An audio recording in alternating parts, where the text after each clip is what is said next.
এই যে সাদা রঙের ছোট ছোট গুটি, এসবই রেশমের কোকুন। চীনের বিখ্যাত সুঝই শহরে এমন হাজার হাজার কোকুন ফুটে ওঠে সূক্ষ্মতম রেশমি সুতা তৈরির প্রথম ধাপ।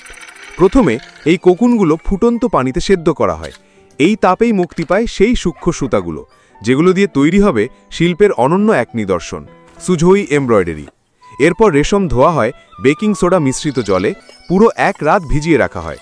এতে করে সেরিসিন নামের এক ধরনের প্রোটিন দূর হয়, যেটা রেশমকে করে তোলে রুক্ষ ও মোটা।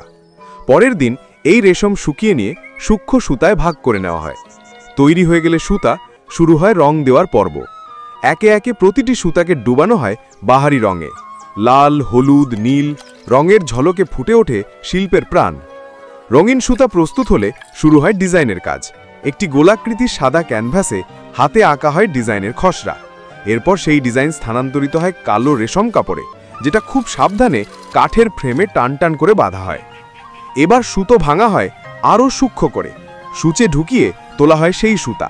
কারণ সুঝই এমব্রয়ডারির প্রতিটি সেলাই এমনই নিখুঁত ও সূক্ষ্ম যে মনে হবে যেন ছবি আঁকা হয়েছে।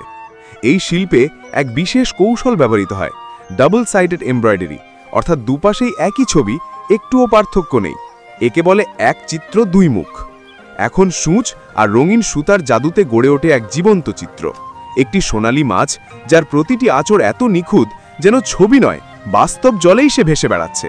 সবশেষে এই নিপুণ শিল্পকর্মটি একটি দৃষ্টিনন্দন ফ্রেমে বাধাই করা হয়। এতে ফুটে ওঠে অসাধারণ ধৈর্য, দক্ষতা আর শৈল্পিকতা, যা সুঝই এমব্রয়ডারিকে করে তোলে বিশ্ববন্দিত। এই সুন্দর ভিডিওটি যদি ভালো লাগে তাহলে অবশ্যই লাইক দিন, কমেন্ট করুন, আর এরকম ঐতিহ্যবাহী শিল্পের গল্প পেতে সাবস্ক্রাইব করুন আমাদের চ্যানেলে। ধন্যবাদ।